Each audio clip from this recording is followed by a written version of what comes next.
Au-delà des étoiles connues, là où les cartes impériales se dissolvent en silence cartographique, une fin ancienne traversa le vide. Behemoth émergea sans préambule ni déclaration, tissu vivant de milliards d'organismes guidés par une conscience qu'aucune xénotaxonomie n'avait anticipée. Les premières colonies dévorées disparurent sans transmission finale, leurs atmosphères aspirées, leurs océans métabolisés, leurs croûtes planétaires réduites en substrat stérile. L'Imperium, architecture millénaire façonnée pour répondre à la corruption intérieure et aux invasions connues, découvrit une adversité dépourvue de culture, de politique ou de négociation possible. Macragge devint l'autel où cette vérité se grava dans le sang Astarte et la cendre urbaine. Ce qui survécut ne fut pas une victoire, mais une révélation. Derrière Behemoth s'étendait l'ombre d'innombrables flottes ruches, convergence biologique indifférente aux frontières impériales, aux gloires passées, à toute prière humaine. Les premiers signes ne furent pas des invasions, mais des absences. Entre les années 745 et 741, M41, plusieurs stations d'écoute astropathiques situées aux confins orientaux du Segmentum Ultima cessèrent leur transmission régulière sans émettre de signal de détresse préalable.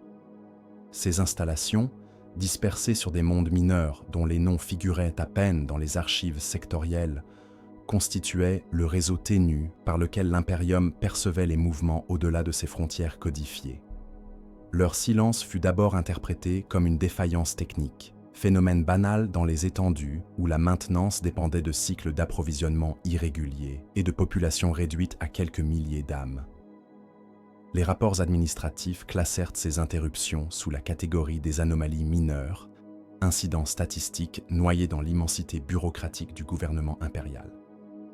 Lorsque les flottes de reconnaissance furent finalement dépêchées, des mois s'étaient écoulés. Les vaisseaux qui émergèrent du warp aux coordonnées des colonies silencieuses découvrirent des systèmes stellaires transformés. Les planètes demeuraient présentes sur les relevés gravitationnels, mais leurs signatures atmosphériques avaient disparu. Les océans, autrefois visibles en spectroscopie comme des bandes d'eau liquide, ne reflétaient ni plus la lumière stellaire.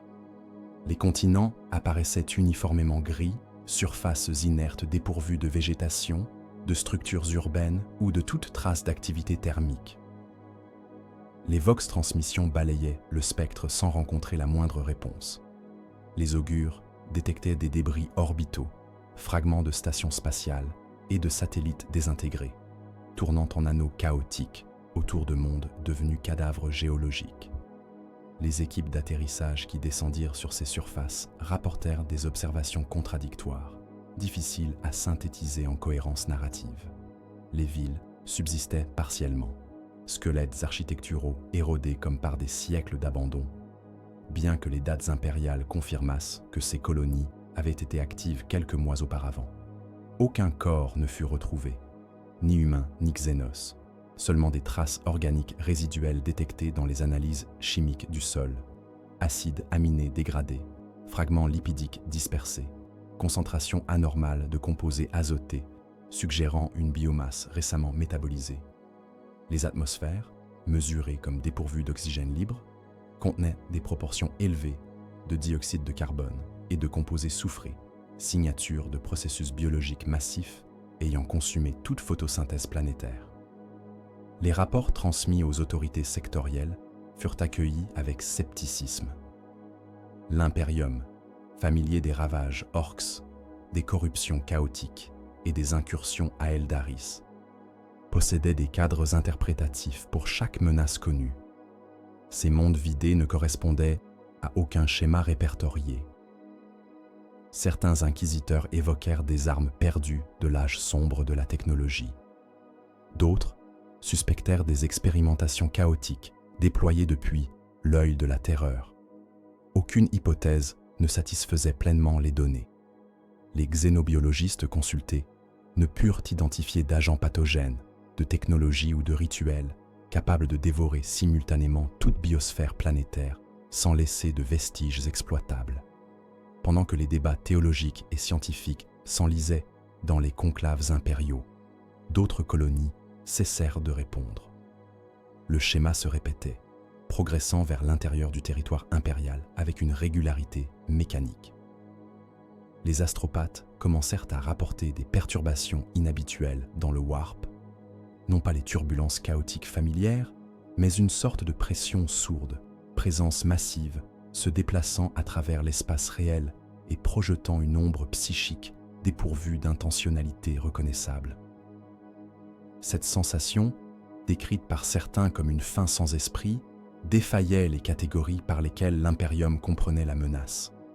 Ce qui approchait n'était ni armée ni croisade, mais flux biologique guidé par une intelligence distribuée, organisme galactique dont les avant-gardes venaient tout juste de frôler les marches humaines, testant la résistance d'une galaxie ignorante de son existence. Les mondes agricoles de la frange de Tandros disparurent en l'espace de 3 rotations stellaires. Ces planètes, cultivées depuis des millénaires pour nourrir les ruches industrielles du sous-secteur Orphée, abritaient des populations comptées en dizaines de millions, majoritairement réparties dans des agglomérations rurales reliées par des réseaux ferroviaires archaïques et des stations de transbordement orbital modestes. Leurs gouverneurs, bureaucrates héréditaires dont les lignées remontaient aux premières colonisations impériales, administraient la dîme céréalière avec une régularité qui garantissait la stabilité régionale. Lorsque les premières silhouettes biologiques furent détectées traversant l'espace interplanétaire, les défenses orbitales activèrent leur protocole standard, supposant une incursion pirate ou une flottille Xénos mineure.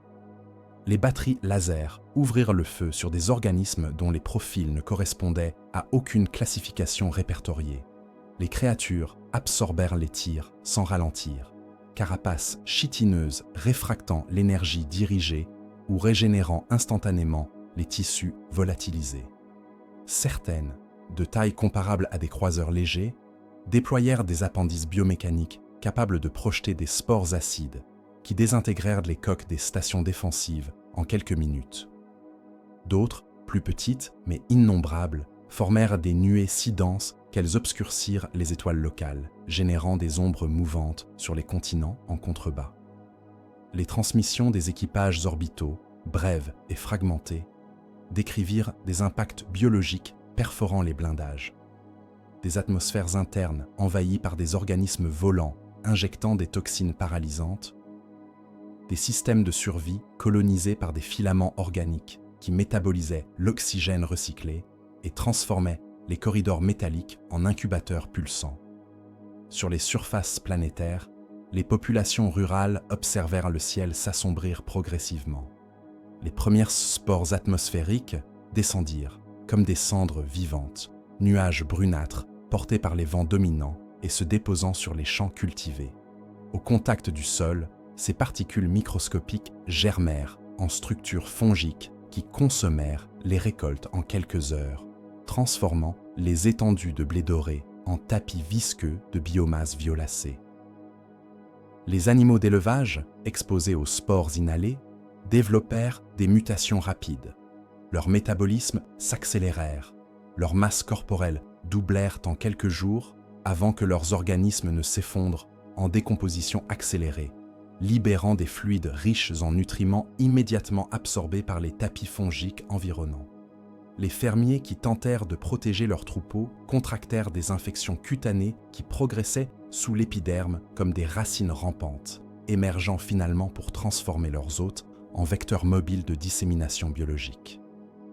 Les villes fortifiées activèrent leurs boucliers atmosphériques et scellèrent leurs portes, espérant attendre des renforts qui ne vinrent jamais.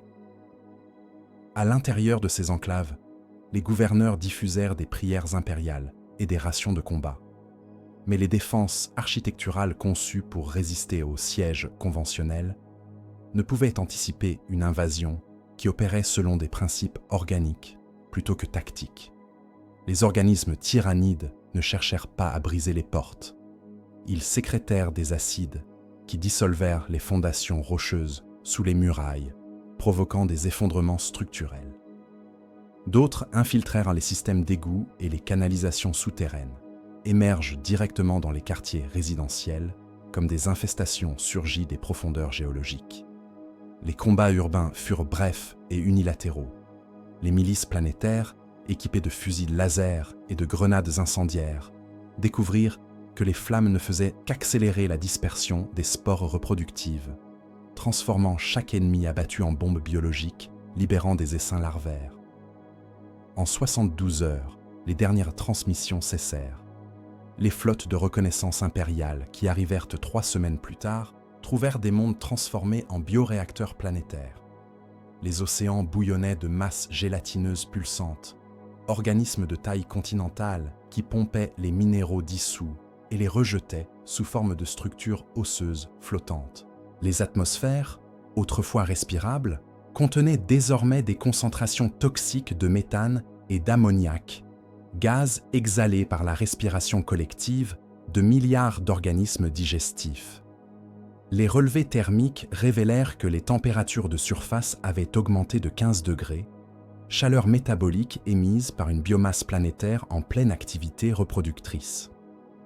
Au-dessus de tout cela, des vaisseaux biologiques de taille inimaginable aspirèrent les ressources transformées à travers des tentacules organiques étendus depuis l'orbite basse, pompant littéralement la substance planétaire vers des structures spatiales qui grossissaient visiblement d'heure en heure. Gestation d'une flotte qui se nourrissait de mondes entiers pour se multiplier. Les autorités impériales qui reçurent les premiers rapports exhaustifs des zones de consommation se trouvèrent confrontées à un phénomène qui défiait les taxonomies militaires, théologiques et scientifiques, accumulées sur 10 millénaires de conquêtes galactiques. Les xénos connus, qu'ils soient orques, Aeldaris ou races mineures sporadiquement rencontrées, opéraient selon des logiques compréhensibles. Territorialité, pillage, fanatisme religieux, ambition politique ou survie désespérée. Même les horreurs du chaos, bien qu'incompréhensibles dans leur essence spirituelle, manifestaient des intentions reconnaissables, désirs corrompus qui pouvaient être anticipés et contrés selon des stratégies éprouvées. Les organismes qui émergeaient du vide intergalactique ne révélaient aucune de ces caractéristiques. Ils ne négociaient pas, ne conquéraient pas, ne corrompaient pas. Ils consommaient avec une méthodologie qui évoquait davantage les processus digestifs d'un organisme unique que les campagnes d'une civilisation belliqueuse. Les Magos Biologies du Mechanicus d'Orphée, parmi les premiers à examiner des spécimens capturés lors des engagements défensifs préliminaires, rapportèrent des structures génétiques d'une complexité qui dépassait toute évolution naturelle concevable. Chaque organisme, du microbe sporulent aux créatures de combat de plusieurs tonnes, partageait des séquences d'acides désoxyribonucléiques communes, mais modulées selon des variations qui suggéraient une ingénierie biologique dirigée à une échelle temporelle et spatiale incompréhensible. Les analystes découvrirent que les tissus prélevés contenaient des gènes empruntés à des dizaines d'espèces différentes, certaines reconnues comme originaires de mondes impériaux récemment dévorés, d'autres totalement inconnues et probablement issues de galaxies extérieures. Cette capacité d'assimilation génétique, de reconfiguration adaptative en temps réel, transformait chaque planète consommée non seulement en ressources nutritives, mais en bibliothèque biologique incorporée dans l'arsenal évolutif de l'envahisseur.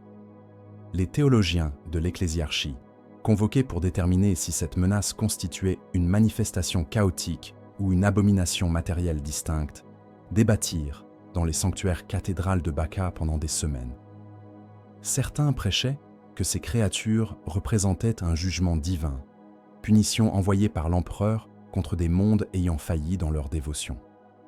D'autres, s'appuyant sur les récits des survivants évoquant l'absence totale de symbolisme, de rituels ou de corruption spirituelle observable chez les envahisseurs, conclurent à une menace purement biologique, extérieure au plan du warp et donc immune aux exorcismes et aux rites de purification habituellement efficaces contre les démons. Cette distinction doctrinale, apparemment théorique, portait des conséquences tactiques immédiates. Les régiments de la garde impériale équipés de flammes sacrées et de symboles Aquila, supposés repousser les entités corrompues, découvraient que ces protections ne ralentissaient en rien l'avancée d'organismes qui ne reconnaissaient aucune iconographie, aucune foi, aucune autorité spirituelle. Les stratèges militaires du Segmentum Command, confrontés à des cartes tactiques montrant la progression inexorable des zones de silence, tentèrent d'appliquer les doctrines de guerre totale développées contre les invasions orques majeures. Ils ordonnèrent des bombardements orbitaux massifs, supposant que la saturation thermonucléaire des surfaces planétaires infestées détruirait les organismes envahisseurs et empêcherait leur reproduction. Les flottes exécutèrent ces ordres avec une efficacité mécanique, vitrifiaient des continents entiers sous des tempêtes de plasma et de torpilles cycloniques. Les analyses ultérieures révélèrent que ces attaques, bien que détruisant effectivement la biomasse superficielle, ne faisaient que ralentir temporairement le processus de consommation. Les organismes tyrannides avaient déjà infiltré les strates géologiques profondes, établi des colonies souterraines qui continuaient à métaboliser les minéraux crustaux, même après l'anéantissement des écosystèmes de surface. Pire encore, les radiations libérées par les bombardements semblaient stimuler des mutations accélérées parmi les survivants, générant des souches résistantes aux énergies dirigées et capables de métaboliser directement les isotopes radioactifs résiduels. Les inquisiteurs de l'Ordo Xenos, institution séculaire dédiée à l'étude et à l'extermination des menaces aliens, se réunirent en conclave extraordinaire sur la forteresse orbitale de Thalassa Prime. Ils compilèrent les témoignages, les analyses biologiques, les relevés astrographiques montrant la trajectoire d'origine des envahisseurs et construisirent une thèse provisoire qui glaça les âmes présentes. Les créatures ne provenaient pas d'une planète unique, d'un empire stellaire conquérant, mais semblaient émerger de l'espace intergalactique lui-même. Zone de vide absolue séparant la galaxie impériale des spirales lointaines invisibles, même aux télescopes les plus puissants. Cette origine suggérait une échelle de menace qui dépassait toute invasion historique. Non pas une flotte, mais une migration. Non pas une guerre, mais une prédation cosmique orchestrée par une intelligence dont les dimensions temporelles et spatiales échappaient à toute compréhension humaine. Pendant que les débats théoriques s'enlisaient dans les bureaucraties impériales, les flottes biologiques continuaient leur progression. Elles ignorèrent les frontières politiques, les affiliations factionnelles, les traités diplomatiques. Elles se déplaçaient selon des vecteurs gravitationnels, suivant les courants stellaires et les concentrations de biomasse, comme un prédateur aquatique suivrait les bancs de poissons dans un océan planétaire. Les mondes riches en vie organique disparaissaient en priorité, transformés en carburant biologique pour une expansion qui semblait n'avoir ni objectif final ni limite concevable. L'Imperium, structure millénaire habituée à sa propre permanence, découvrait qu'il existait dans la galaxie des forces indifférentes à sa grandeur passée, à ses cathédrales spatiales, à ses légions innombrables. Face à cette fin cosmique, les prières résonnaient dans le vide sans réponse, et les canons tiraient contre une marée vivante qui transformait chaque défaite en matière première pour sa propre multiplication. Le monde désigné, Tyran Primus dans les archives impériales, constituait une colonie minière de troisième ordre, population estimée à 800 000 âmes distribuées entre les cités extractives des pôles et les stations de raffinage équatoriales. Sa valeur stratégique résidait dans les gisements d'adamantium affleurant dans les chaînes montagneuses méridionales, minerais exportés vers les forges-mondes du secteur pour la production de blindages et d'armatures énergétiques. Les communications avec Tyran cessèrent brutalement durant la phase initiale de l'invasion, mais contrairement au monde précédemment dévoré, une escouade de reconnaissance de la Death Watch parvint à s'extraire avant la consommation totale. Leur rapport, transmis via relais astropathiques cryptés, constitua la première documentation détaillée de l'ennemi observé directement durant les phases actives de prédation planétaire. Les Space Marines décrivirent une séquence d'invasion orchestrée avec une précision qui évoquait davantage une opération chirurgicale biologique qu'un assaut militaire conventionnel.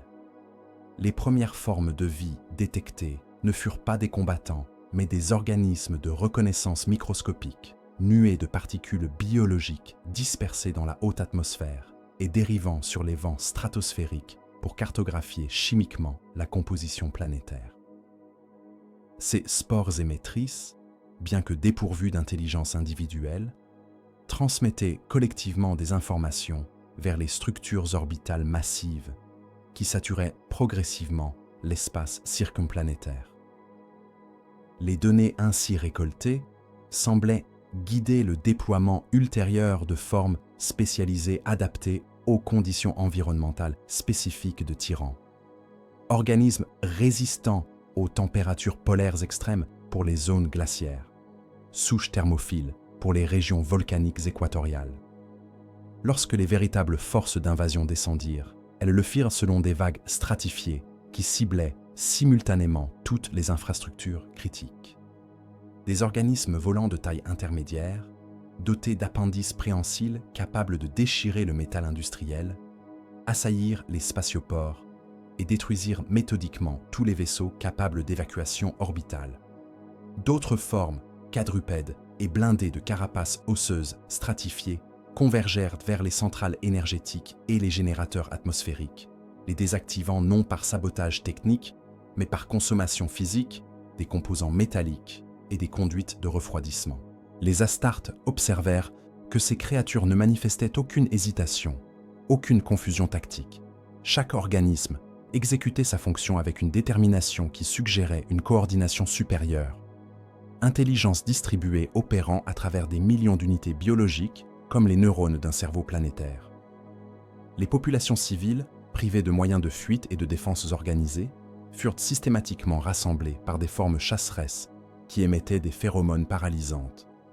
Les témoins décrivirent des scènes où des milliers d'humains, incapables de mouvements volontaires, mais demeurant pleinement conscients, furent guidés vers des bassins organiques émergeant spontanément du sol, contaminés par les spores initiales.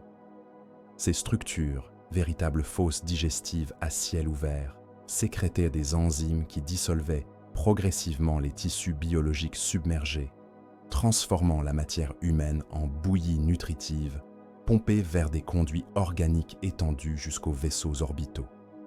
La mort ne survenait pas immédiatement. Les victimes demeuraient conscientes durant les premières phases de dissolution, système nerveux préservé artificiellement pour maintenir l'homéostasie cellulaire jusqu'à l'extraction complète des nutriments. Les Marines de la Death Watch, confrontés à l'impossibilité d'évacuer 800 000 civils face à une invasion aussi totale, prirent la décision d'éliminer les bassins digestifs avec des charges à fusion. Les explosions vaporisèrent des dizaines de milliers d'humains déjà partiellement dissous, acte de miséricorde calculé, destiné à empêcher leur métabolisation complète par l'ennemi. Les organismes tyrannides réagirent immédiatement, réorientant des essaims entiers vers la position des Astartes. Le combat qui s'ensuivit révéla des capacités adaptatives troublantes. Les créatures qui affrontèrent initialement les bolters avec des charges frontales suicidaires modifièrent rapidement leur tactique, déployant des formes plus agiles, capables d'esquiver les tirs ou des organismes blindés qui absorbaient les détonations sans ralentir. Les Space Marines notèrent que les vagues successives d'assaillants semblaient apprendre des échecs précédents, comme si chaque mort alimentait une base de données tactiques collectives. L'extraction finale ne fut possible que grâce à l'activation d'un balise de téléportation d'urgence relié à un croiseur de frappe en orbite haute. Les dernières images transmises depuis la surface montraient Tiran transformé en organisme planétaire pulsant. Atmosphère obscurcie par des nuées biologiques si denses qu'elles formaient une seconde couche nuageuse vivante, océan converti en soupe protéique, où flottèrent des structures reproductrices de taille continentale. Le rapport concluait avec une estimation qui horrifia le commandement Segmentum. Basé sur le rythme de consommation observé, la flotte biologique orbitale avait augmenté sa masse totale de 40% durant les 60 heures de l'invasion, utilisant directement la biomasse planétaire pour générer de nouveaux vaisseaux organismes et des milliards de formes de combat supplémentaires.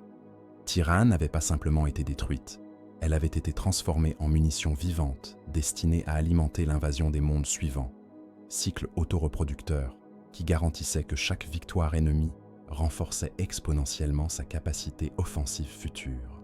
Les laboratoires du Mechanicus, consacrés à l'analyse xénomorphologique, fonctionnaient depuis des millénaires selon des protocoles rigoureux, classification établie durant l'âge des croisades et raffinée à travers d'innombrables rencontres avec les formes de vie extraterrestres peuplant la galaxie. Chaque espèce documentée occupait une position définie dans les taxonomies sacrées, catégorisation qui permettait aux tech prêtres de prédire les vulnérabilités biologiques. d'anticiper les comportements reproductifs, de concevoir des agents pathogènes ciblés ou des armes adaptées au métabolisme spécifique. Les premiers spécimens tyrannides acheminés vers les forges-mondes d'analyse brisèrent immédiatement ces cadres conceptuels. Les créatures, prélevées sur des dizaines de mondes distincts, séparés par des années-lumière, partageaient une architecture génétique fondamentale identique, tout en manifestant des variations phénotypiques qui auraient dû nécessiter des millions d'années d'évolution séparées. Les magos biologis découvrirent que l'acide désoxyribonucléique tyrannide fonctionnait selon des principes qui violaient les constantes biochimiques observées chez toutes les autres formes de vie connues. Les brins génétiques contenaient non pas 4, mais 6 nucléotides distincts, configurations qui multipliaient exponentiellement la densité informationnelle de chaque séquence codante. Cette complexité permettait l'encodage simultané de multiples phénotypes potentiels au sein d'un même génome, très dormant activable selon des signaux chimiques externes. Un organisme guerrier, exposé à certaines phéromones directrices, pouvait réorganiser son métabolisme en quelques heures pour développer des glandes venimeuses, des carapaces thermiquement isolantes ou des appendices bioluminescents selon les nécessités tactiques. Cette plasticité génétique rendait impossible toute classification stable. Un spécimen étiqueté comme chasseur léger lors de sa capture pouvait, dans un environnement différent, se métamorphoser en organisme de siège lourd sans passer par un stade larvaire ou reproductif distinct. Les analyses comparatives révélèrent des anomalies encore plus perturbantes.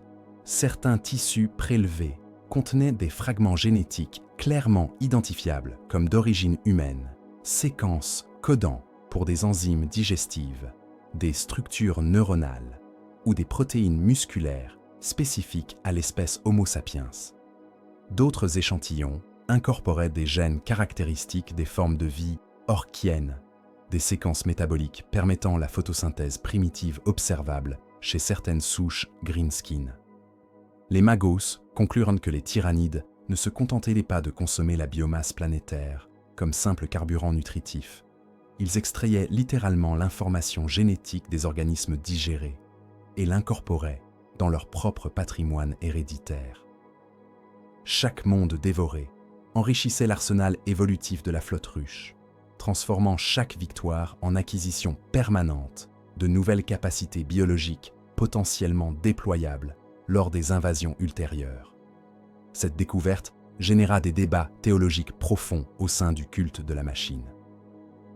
Certains tech-prêtres arguaient que les tyrannides représentaient l'antithèse absolue du Deus Mechanicus, incarnation biologique du chaos informationnel contre lequel la sainte standardisation technologique luttait depuis l'âge des ténèbres. D'autres, minoritaires mais influents, suggéraient que cette capacité d'optimisation adaptative perpétuelle constituait une forme d'intelligence artificielle organique, algorithme évolutif s'exécutant à travers la chair plutôt que les circuits, méritant étude approfondie malgré son caractère xénos et abominable. Ces derniers furent rapidement censurés par l'Inquisition, leurs recherches confisquées et leurs personnes assignées à des pénitences servitoriales, mais leurs hypothèses circulèrent clandestinement parmi les magos les plus radicaux, alimentant des expérimentations secrètes destinées à comprendre les mécanismes directeurs de l'adaptation tyrannide. Les tentatives de capturer des organismes vivants pour observation comportementale prolongée échouèrent systématiquement. Les spécimens isolés dans des environnements confinés manifestaient une dégradation neurologique rapide, leur système nerveux se désactivant progressivement comme des machines privées de sources énergétiques primaires. Les autopsies révélèrent que les cerveaux tyrannides, bien que anatomiquement présents et fonctionnels, ne généraient aucune activité électrique autonome mesurable. Les créatures semblaient dépendre d'un signal externe constant, émissions psychiques ou biochimiques provenant des structures massives orbitant au cœur des flottes ruches. Séparés de cette connexion directrice, les organismes perdaient toute coordination, leur comportement se réduisant à des réflexes primitifs avant l'arrêt complet des fonctions vitales.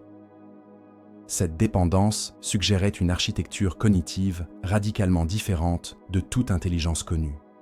Non pas des individus pensants, coopérant volontairement, mais des extensions périphériques d'une conscience centrale distribuée à travers des distances stellaires. Les implications militaires de ces découvertes demeuraient ambiguës. Si la destruction des structures centrales contrôlant les essaims pouvait théoriquement paralyser des millions de combattants simultanément, identifier et cibler ces nœuds directeurs parmi les nuées orbitales composées de milliers de vaisseaux biologiques présentait un défi tactique insoluble avec les moyens disponibles. Les flottes impériales affrontant les invasions tyrannides rapportaient que les organismes spatiaux majeurs, créatures de plusieurs kilomètres de longueur, évoquant des léviathans abyssaux transplantés dans le vide, étaient invariablement protégés par des écrans vivants composés de millions d'organismes plus petits, prêts à intercepter physiquement tout tir dirigé. Atteindre le cœur neurologique de la flotte nécessitait traverser des défenses bioformées qui se régénéraient plus rapidement qu'elles ne pouvaient être détruites. Problème tactique qui transformait chaque engagement spatial en guerre d'attrition, où l'ennemi possédait un avantage reproductif insurmontable. Les cartographes impériaux chargés de maintenir les cartes stellaires du Segmentum Ultima commencèrent à marquer des secteurs entiers avec le glyphe de Perdita Extremis, désignation réservée aux zones rendues inhabitables de manière irréversible. Contrairement aux mondes ravagés par les guerres conventionnelles, qui conservaient leur structure géologique fondamentale et pouvaient théoriquement être recolonisés après des siècles de décontamination et de terraformation, les planètes touchées par la consommation tyrannide présentaient des altérations biosphériques si profondes qu'elles défiaient toute possibilité de restauration.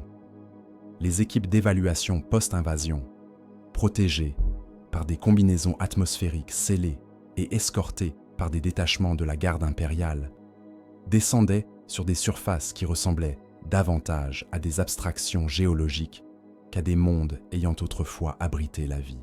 Les océans, drainés jusqu'aux bassins abyssaux les plus profonds, laissèrent des plaines salines s'étendant sur des milliers de kilomètres, croûtes minérales craquelées où subsistaient des structures organiques fossilisées, squelettes de créatures marines partiellement métabolisées, puis abandonnées lorsque les nutriments furent épuisés. Les analyses chimiques révélaient que l'eau elle-même avait été décomposée au niveau moléculaire, hydrogène et oxygène séparés, puis consommés séparément, le premier probablement utilisé comme vecteur énergétique biochimique, le second intégré dans des processus respiratoires massifs. Les atmosphères résiduelles, lorsqu'elles subsistaient, contenaient principalement du dioxyde de carbone et des traces de méthane, gaz exhalé durant les phases finales de digestion planétaire avant que les organismes ne migrent vers les cibles suivantes. Les continents présentaient une uniformité troublante, toute diversité topographique érodée par des processus biologiques qui avaient littéralement consumé les reliefs montagneux. Les chaînes de montagnes anciennes, formées sur des millions d'années par les mouvements tectoniques, disparaissaient sous l'action d'organismes mineurs spécialisés dans la dissolution des silicates et l'extraction des métaux lourds. Les vallées fluviales, autrefois sculptées par l'érosion hydraulique, étaient comblées par des dépôts organiques résiduels, sédiments composés de chitine dégradée et de déchets métaboliques cristallisés. Les rares structures architecturales humaines encore debout, bâtiments industriels construits en roc-béton renforcé ou en adamantium, subsistaient comme des monuments paradoxaux témoignant de civilisations disparues, surface couverte d'une patine acide ayant corrodé les détails décoratifs, mais laissant les structures porteuses intactes, trop pauvres en nutriments assimilables pour justifier leur démolition complète. Les forêts planétaires, écosystèmes développés sur des millénaires et abritant des milliers d'espèces endémiques, étaient réduites à des sols stériles d'un gris uniforme. Les analyses pédologiques montraient l'absence totale de matière organique résiduelle, pas de racines décomposées, pas de couches humiques, pas même de spores fongiques dormantes. Les tyrannides avaient extrait jusqu'aux micro-organismes souterrains, bactéries et archées qui normalement survivaient à toute catastrophe de surface, laissant des terres aussi biologiquement mortes que les surfaces lunaires exposées au vide spatial. Les tentatives de réintroduction de végétation terrestre échouèrent systématiquement. Les graines plantées ne germaient pas, les sols dépourvus de toute chimie biologique nécessaire refusaient de supporter même les organismes les plus résistants génétiquement modifiés par les agronomes impériaux. Les villes abandonnées constituaient les vestiges les plus perturbants. certaines demeuraient structurellement intactes, leurs habitants disparus sans trace de combat visible dans les rues pavées. Les bâtiments résidentiels contenaient encore des objets personnels dispersés, vêtements abandonnés sur des lits défaits, repas pétrifiés sur des tables, comme si les populations avaient été extraites instantanément de leurs existences quotidiennes. D'autres agglomérations présentaient des signes de résistance prolongée. Barricades improvisées, érigées avec des véhicules renversés, impacts de tirs laser scarifiant les façades, traces de flammes ayant consumé des quartiers entiers. Dans ces lieux, les squelettes subsistaient parfois, ossements dépouillés de toute chair mais disposés en formation défensive, ultime témoignage de combat où les défenseurs avaient tenu leur position jusqu'à ce que les organismes enzymatiques les dissolvent littéralement autour de leurs armes encore serrées dans leurs mains osseuses. Les relevés orbitaux effectués des mois après les invasions détectèrent parfois des activités biologiques résiduelles, poches d'organismes tyrannides demeurés sur place bien après le départ de la flotte principale. Ces populations résiduelles, privées de la direction psychique centrale, régressaient vers des comportements primitifs, se nourrissant des dernières traces organiques subsistantes ou pratiquant le cannibalisme entre souches concurrentes.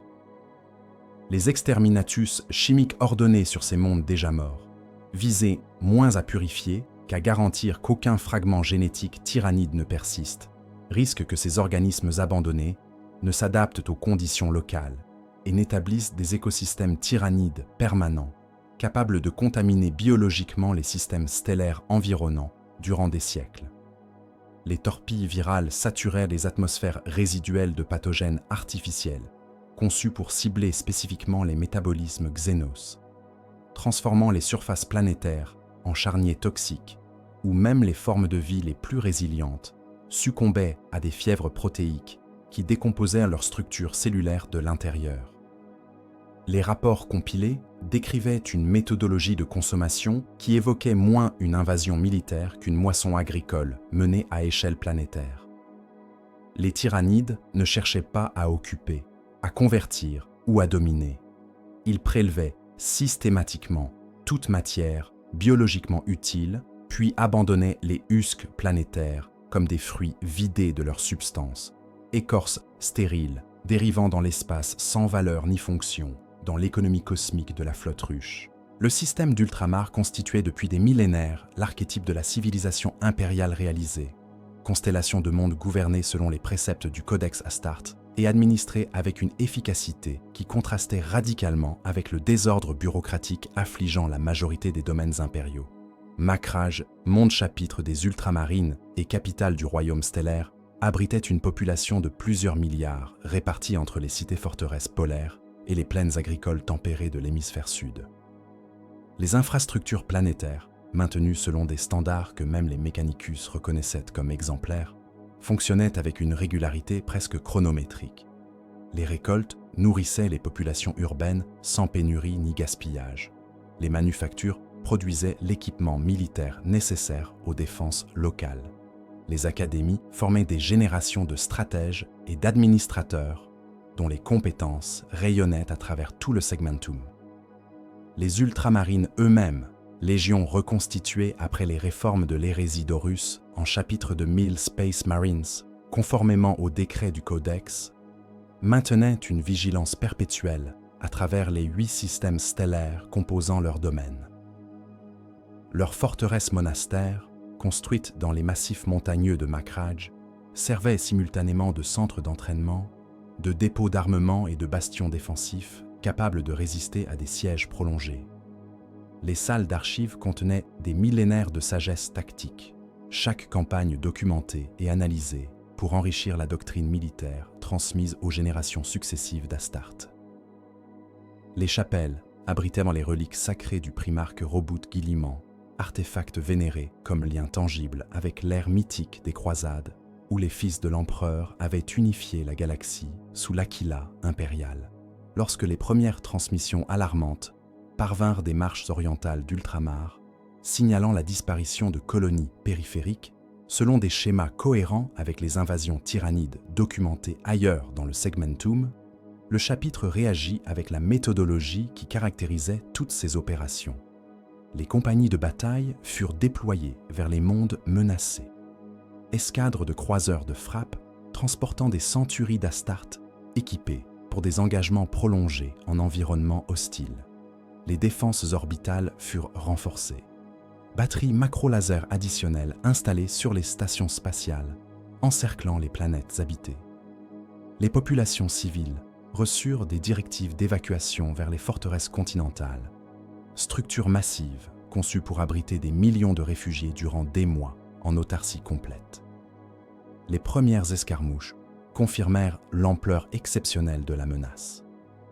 Les compagnies ultramarines affrontant les avant-gardes tyrannides sur les mondes extérieurs d'ultramar rapportèrent des densités ennemies dépassant tout ce qui avait été observé lors des invasions précédentes dans d'autres secteurs.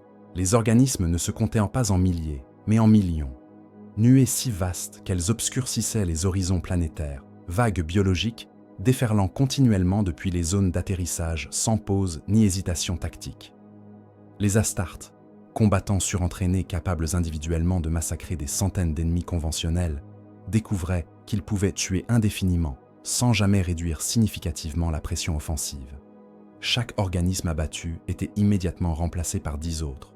Progression inexorable qui transformait les lignes défensives en simples obstacles temporaires, ralentissant une marée vivante, fondamentalement implacable.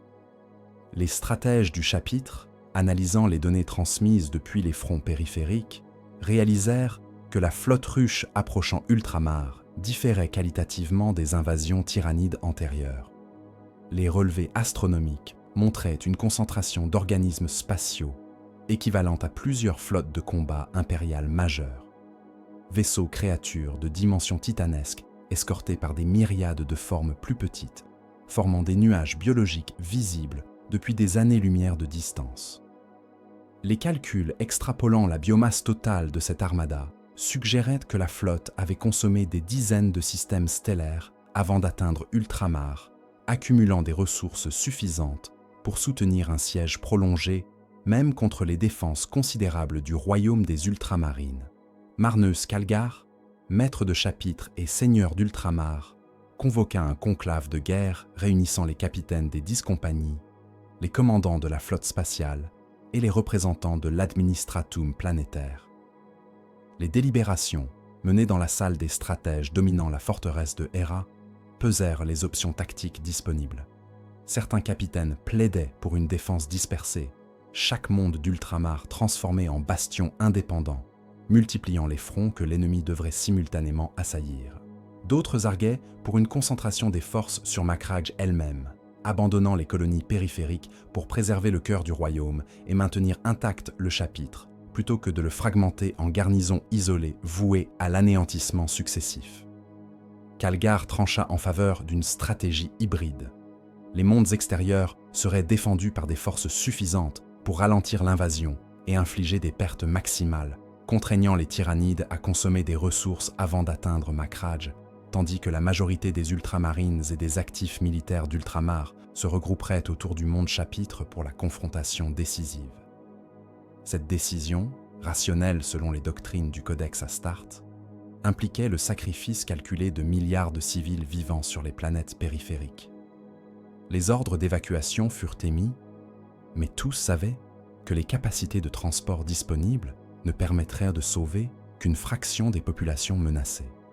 Les autres recevraient des armes, des instructions défensives sommaires et la bénédiction de l'empereur, abandonnés à leur destin face à une force que même les Space Marines combattaient avec difficulté croissante. Les augures orbitaux de Macragge détectèrent la translation depuis le Warp 4 jours avant que la masse principale de la flotte ruche n'émerge dans l'espace réel. Les perturbations gravitationnelles précédant l'arrivée, anomalies mesurables mais inhabituelles pour des phénomènes liés au voyage immatérium, suggéraient que les organismes tyrannides influençaient l'espace-temps par leur seule densité collective. Lorsque les premières formes titanesques se matérialisèrent à la périphérie du système, les Auspex enregistrèrent des signatures énergétiques qui saturèrent instantanément les récepteurs, flux de données trop massifs pour être traités par les cogitateurs standards. Les techniciens durent réduire manuellement la sensibilité des détecteurs pour obtenir des lectures exploitables, révélant une flotte dont les dimensions défiaient les catégories navales conventionnelles. Les vaisseaux ruches principaux, organismes de plusieurs dizaines de kilomètres de longueur, avançaient au centre de formation biologique qui évoquait les structures cristallines observées dans certains minéraux, géométrie naturelle optimisant la distribution spatiale et minimisant l'exposition aux tirs ennemis. Leur masse combinée générait des effets gravitationnels mesurables, des formations subtiles des trajectoires orbitales des lunes extérieures de Makradj détectables par les instruments astronomiques. Les carapaces externes, analysées par spectroscopie à distance, présentaient des compositions chimiques inhabituelles, alliages organométalliques incorporant du fer, du calcium et des silicates dans des matrices protéiques qui conféraient simultanément flexibilité et résistance comparables aux blindages navals impériaux. Autour de ces titans biologiques orbitaient des millions d'organismes plus petits, créatures de combat, transports larvaires, mines spatiales vivantes capables de dériver passivement jusqu'au contact avec des coques ennemies avant d'exploser en libérant des acides qui dissolvaient le métal exposé. Les nuées formaient des volumes si denses que les télescopes optiques ne parvenaient plus à distinguer les formes individuelles, percevant seulement des masses brumeuses pulsant rythmiquement comme des organes respiratoires à l'échelle stellaire. Les astropathes de Makradj, tentant de sonder psychiquement la flotte approchante, rapportèrent une présence oppressante dans le warp. Non pas la corruption chaotique familière, mais une sorte de vide conscient. Gouffre mental qui absorbait les tentatives de communication sans répondre ni réagir. Fin silencieuse, dépourvue de toute pensée articulée. Les flottes de défense d'ultramar, rassemblées en formations orbitales hautes selon les protocoles établis par Calgar, comprenaient 3 croiseurs de bataille de classe Mars, 8 croiseurs d'escorte, 27 destroyers rapides et une constellation de corvettes et monitors planétaires. Cette armada, capable théoriquement d'engager victorieusement des flottes de combat majeures de race xénos conventionnelle, paraissait soudain dérisoire face aux dimensions de l'invasion biologique.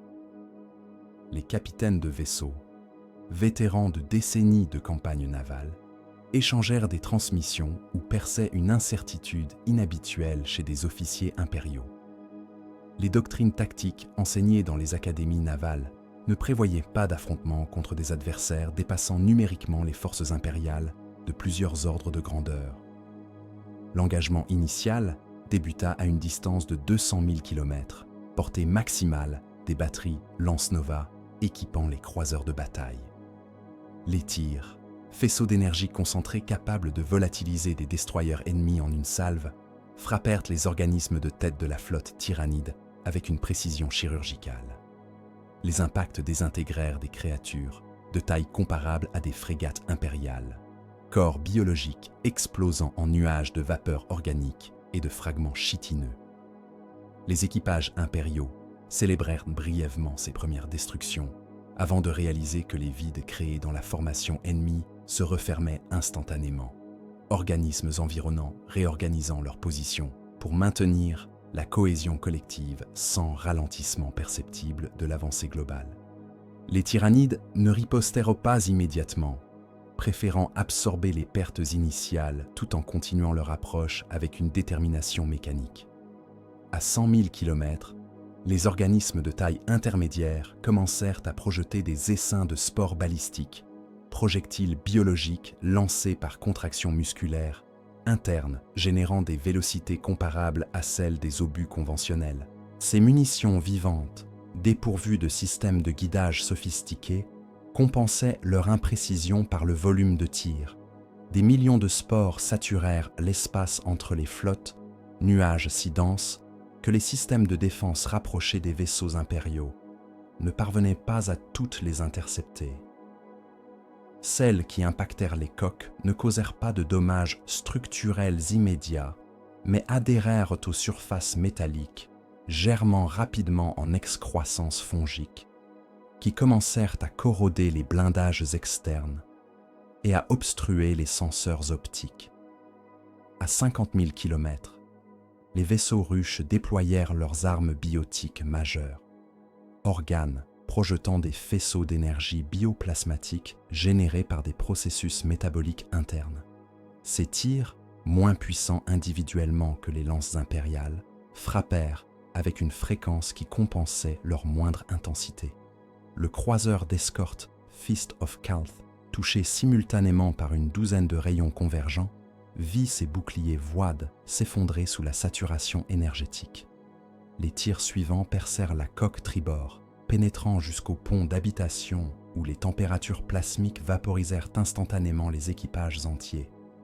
Le vaisseau, privé de contrôle directionnel, dériva hors de formation tandis que des organismes parasites plus petits convergèrent vers la carcasse endommagée, s'y fixant comme des lamproies sur un cadavre aquatique et commençant à métaboliser le métal et les réservoirs de carburant résiduels. Calgar, observant le combat depuis le croiseur de bataille Macragge's Honor, ordonna le repli progressif vers les défenses orbitales planétaires. La flotte impériale, combattant en retraite organisée, continua à infliger des pertes substantielles aux tyrannides, mais chaque vaisseau impérial détruit ou gravement endommagé représentait une perte irremplaçable, tandis que l'ennemi semblait disposer de réserves biologiques pratiquement infinies. Les stations spatiales fortifiées encerclant Macragge activèrent leur système d'armement, batteries macrocanons et torpilles cycloniques, ajoutant leur puissance de feu au déluge défensif. L'espace circumplanétaire se transforma en zone de mort, où les explosions thermonucléaires illuminaient continuellement le vide. Brasiers silencieux consumant des milliers d'organismes par minute, sans jamais arrêter la progression inexorable de la marée vivante. Les premières spores atmosphériques atteignirent la surface de Macragge, 60 heures après le début des combats orbitaux, descendant à travers les couches stratosphériques comme une neige biologique qui transforma progressivement le ciel azur en voûte brumeuse d'un brun maladif. Les stations météorologiques enregistrèrent une baisse rapide de la luminosité solaire, les particules en suspension absorbant et diffusant la lumière stellaire selon des spectres anormaux qui conféraient au paysage une tonalité crépusculaire, même en plein jour. Les populations civiles regroupées dans les forteresses continentales observèrent ce changement avec une appréhension croissante, phénomène visible qui matérialisait une menace jusqu'alors abstraite, confinée aux rapports militaires et aux transmissions orbitales fragmentaires. Les défenses terrestres d'ultramar, préparées durant les semaines précédentes, transformaient les approches des forteresses majeures en zones de mort stratifiées. Les plaines entourant la forteresse polaire nord, bastion abritant 300 millions de réfugiés évacués des colonies périphériques, avaient été systématiquement minées sur des dizaines de kilomètres, explosifs enfouis selon des motifs géométriques calculés pour canaliser les approches ennemies vers des couloirs de feu prédéfinis. Les régiments de la garde impériale, déployés en ligne défensive concentrique, occupèrent des tranchées bétonnées équipées de batteries laser lourdes, de mortiers incendiaires et de lance-flammes à longue portée. Les ultramarines eux-mêmes tenaient les positions critiques, centuries d'Astartes en armures énergétiques, disposées au point de rupture potentielle, présence destinée à stabiliser les lignes si les défenseurs mortels fléchissaient sous la pression. Les premiers organismes qui émergèrent des zones d'atterrissage tyrannides établies dans les terres désolées orientales apparurent d'abord comme des ondulations lointaines, troublant l'horizon, masses mouvantes qui progressaient à travers les plaines avec une régularité mécanique. Les observateurs équipés de viseurs à longue portée distinguèrent graduellement les formes individuelles. Créatures quadrupèdes de taille variable, certaines comparables à des véhicules légers, d'autres aussi massives que des titans de classe Warhound, avançant en formation qui évoquaient davantage les migrations animales que les déploiements militaires conventionnels.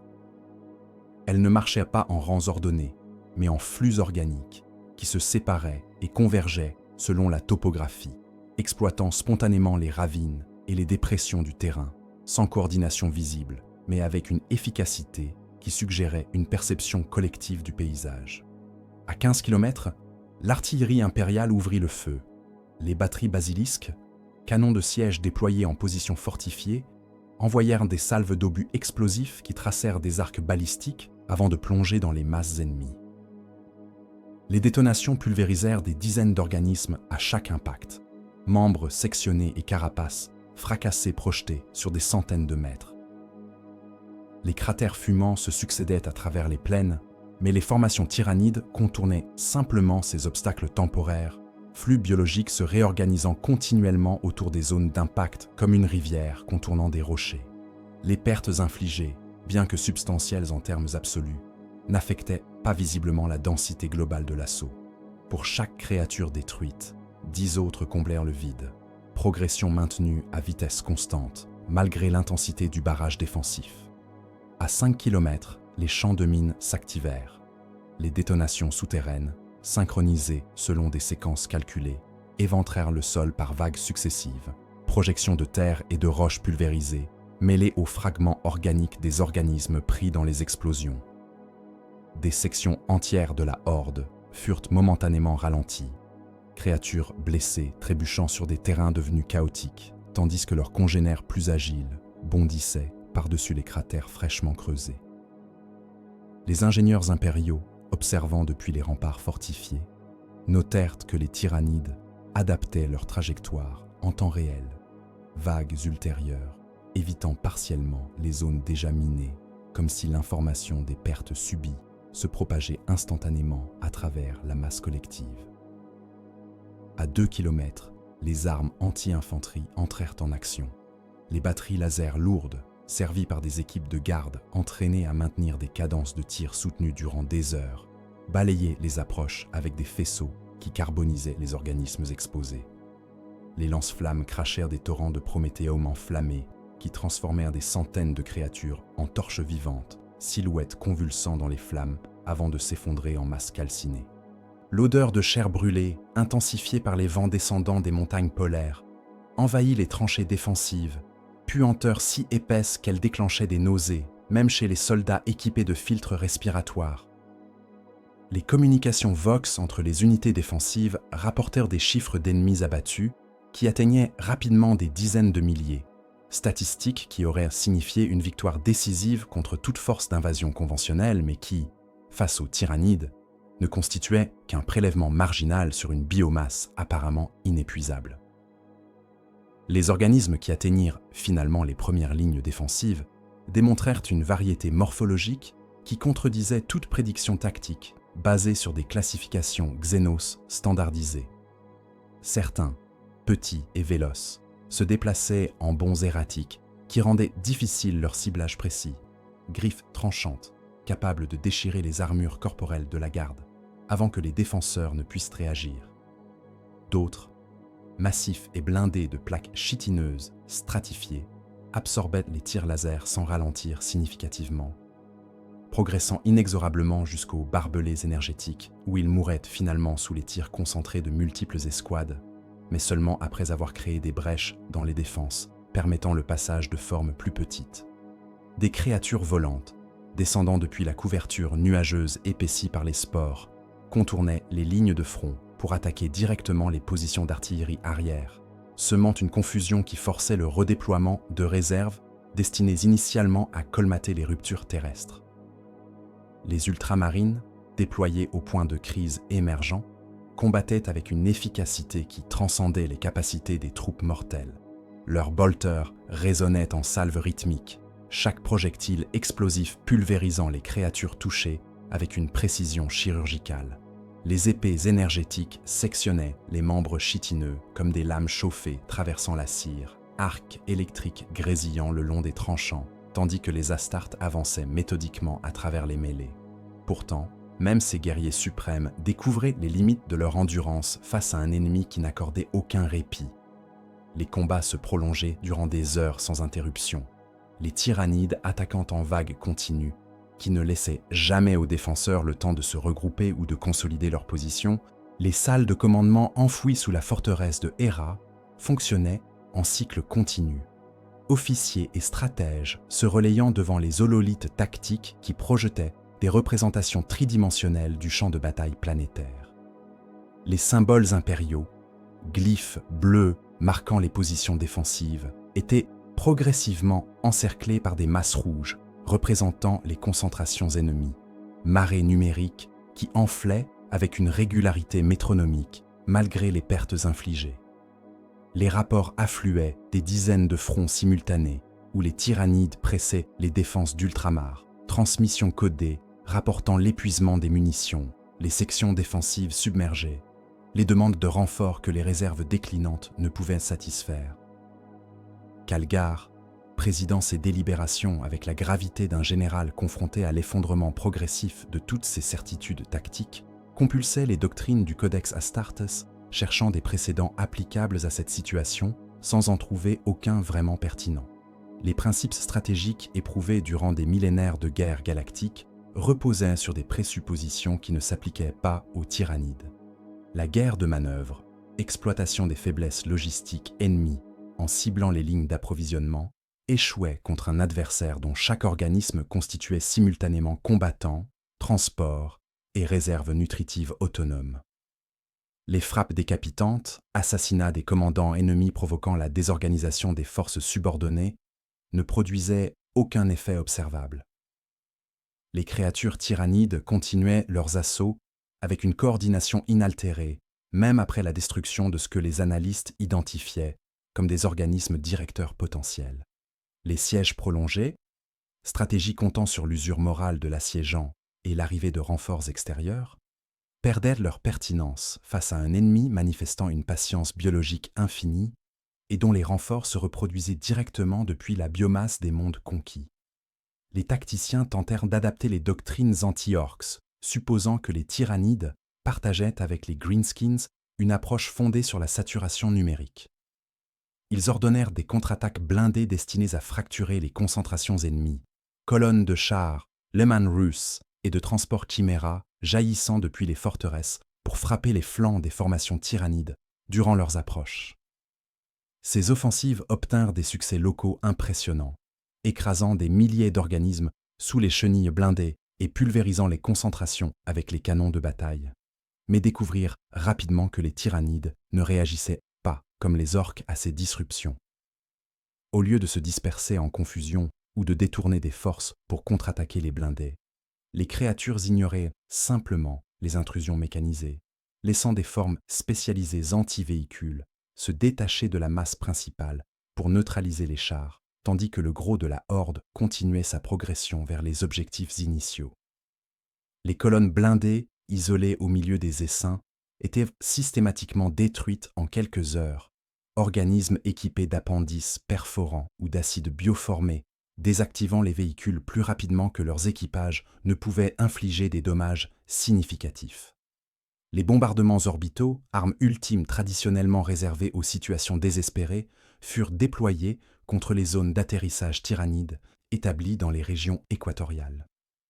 Les croiseurs survivants de la flotte d'ultramar, ayant abandonné les orbites contestées pour des positions planétaires hautes, larguèrent des salves de torpilles à fragmentation et de bombes à plasma qui transformèrent des centaines de kilomètres carrés en mer de flammes. Les températures de surface atteignirent brièvement des niveaux suffisants pour vitrifier la roche exposée, chaleur qui aurait dû stériliser toute vie organique présente. Les relevés thermiques post-bombardement confirmèrent la destruction effective de millions d'organismes tyrannides, succès tactique célébré momentanément dans les centres de commandement. Cette euphorie s'évanouit lorsque les augures détectèrent que les structures de ponte biologiques enfouies sous les surfaces bombardées avaient survécu, protégées par des couches de biomasse sacrificielles qui s'étaient littéralement consumées pour isoler thermiquement les organes reproducteurs centraux. En quelques jours, de nouvelles vagues d'organismes émergeaient des zones supposément stérilisées. Le cycle de génération à peine ralenti par une frappe qui aurait dû constituer une annihilation définitive. Les tentatives de guerre biologique, déploiement d'agents pathogènes conçus par les magos biologie pour cibler spécifiquement les métabolismes tyrannides, produisirent des résultats paradoxaux. Les premiers virus relâchés dans les zones infestées déclenchèrent effectivement des épidémies parmi les organismes exposés, maladies qui se propageaient rapidement à travers les concentrations denses et provoquaient des mortalités massives. Les stratèges impériaux anticipaient une cascade infectieuse qui décimerait les hordes ennemies, mais observèrent à la place un phénomène troublant. Après quelques cycles d'infection, les nouvelles générations d'organismes tyrannides manifestaient une immunité complète aux pathogènes. Leurs systèmes immunitaires s'étant adaptés avec une vitesse qui défait toute compréhension médicale conventionnelle. Plus inquiétant encore, certaines souches virales semblaient avoir été capturées et reconfigurées par les tyrannides eux-mêmes, réapparaissant comme armes biologiques retournées contre les populations humaines avec des effets dévastateurs sur les réfugiés entassés dans les forteresses où les conditions sanitaires se dégradaient sous la pression du siège prolongé.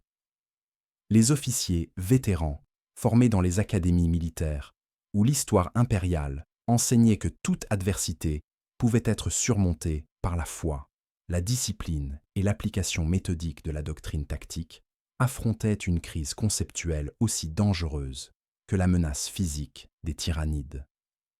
Les certitudes qui structuraient leur compréhension de la guerre s'effritaient face à un ennemi qui opérait selon des logiques biologiques plutôt que militaires, qui n'avait ni morale à briser, ni volonté à saper, qui transformait chaque victoire défensive coûteuse en simple ralentissement d'une progression fondamentalement inévitable. Les rapports commencèrent à mentionner des cas de désertion parmi les régiments de la garde. Soldats s'échappant des lignes de front, non par lâcheté conventionnelle, mais par effondrement psychologique, face à l'absurdité de combattre un océan vivant avec des seaux, métaphore murmurée dans les tranchées, qui capturait l'essence du désespoir tactique. Calgar, conscient que la détérioration morale constituait une menace aussi critique que l'épuisement matériel, ordonna le déploiement accru des chapelains du chapitre parmi les troupes défensives.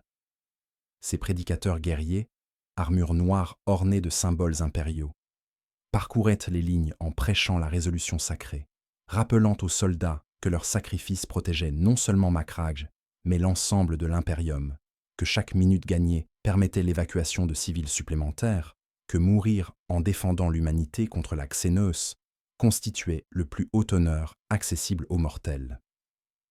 Ces exhortations stabilisèrent temporairement certaines unités vacillantes, mais ne pouvaient masquer la réalité mathématique que les analystes tactiques calculaient en privé.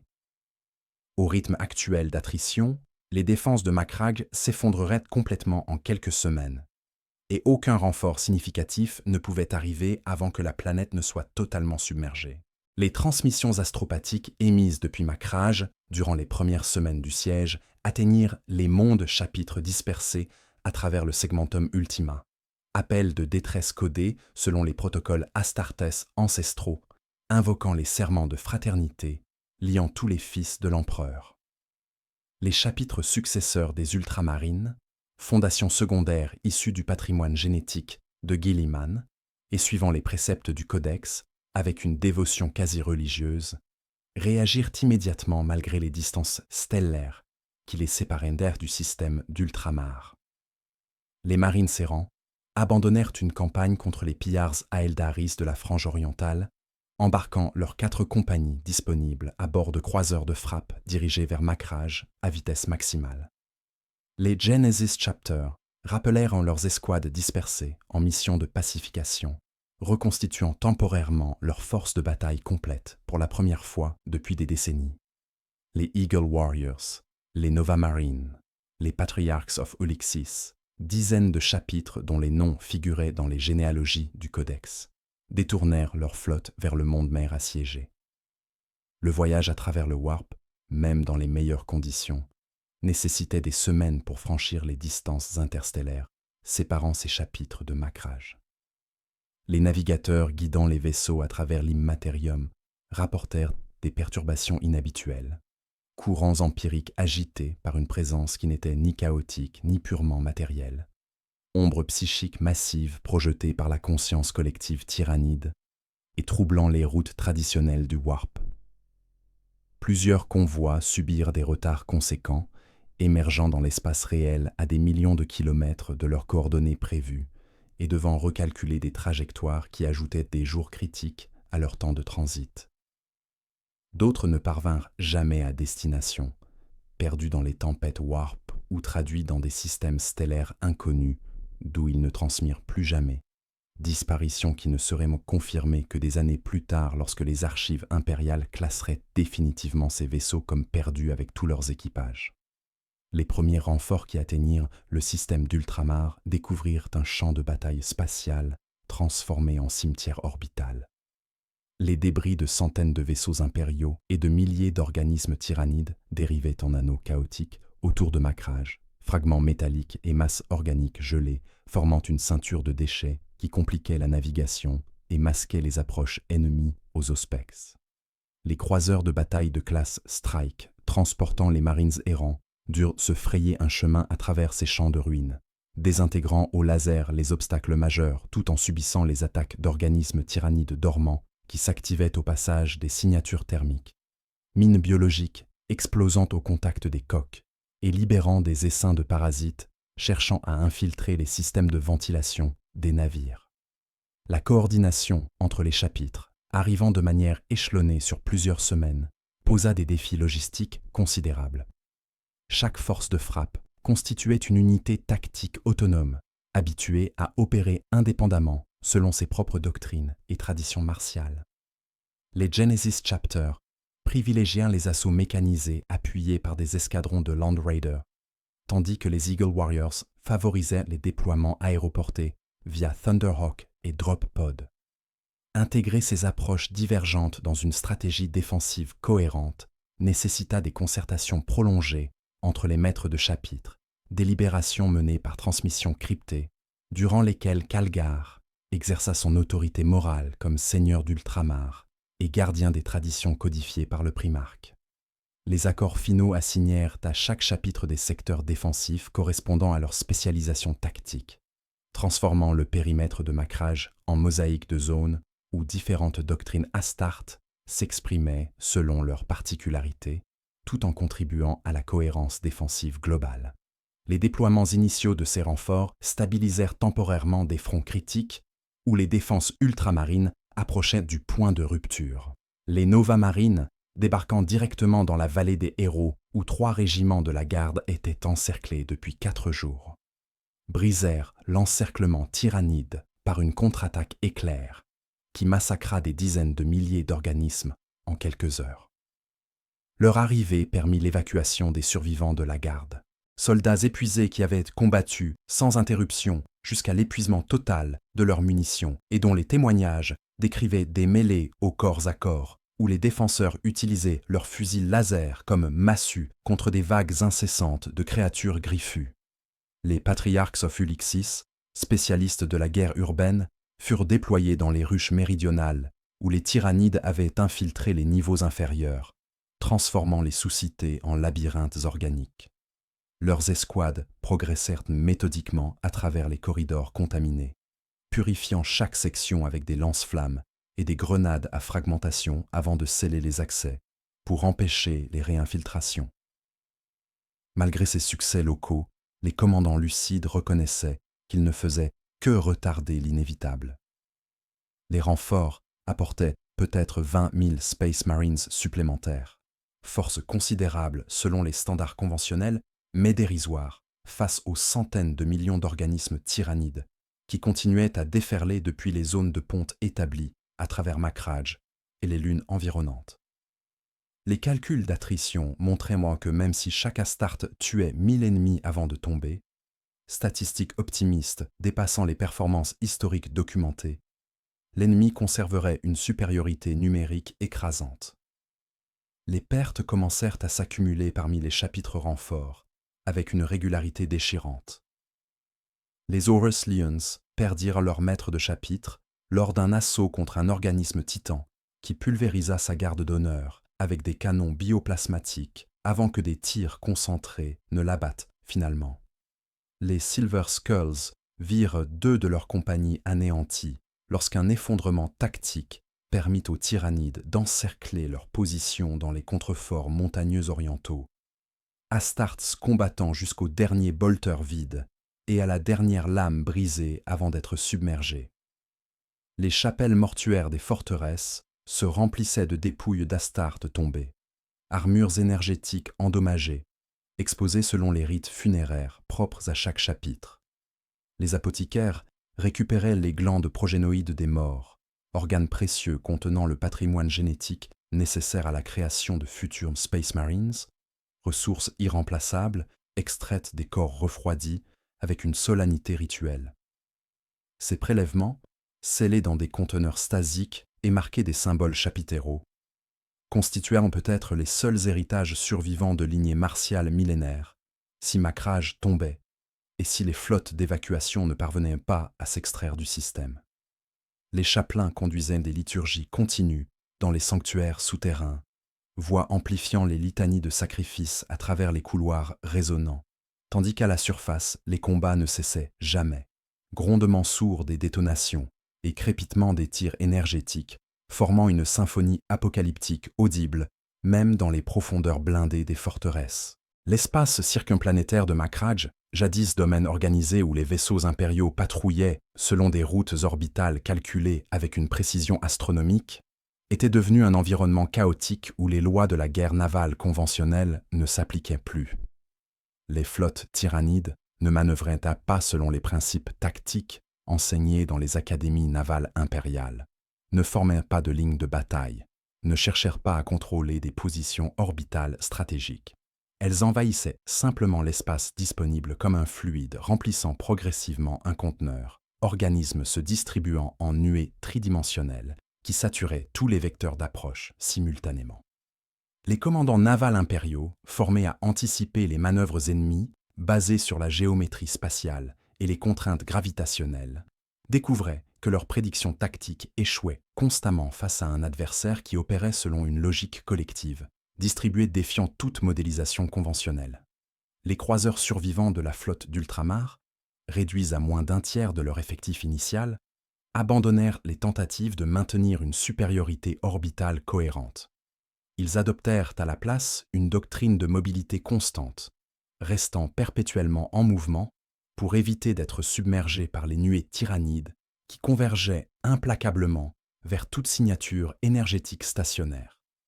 Les capitaines de vaisseaux ordonnaient des brûlures continues des moteurs plasmatiques, consommant le carburant à des rythmes insoutenables à long terme, mais nécessaires pour maintenir les vélocités empêchant l'encerclement.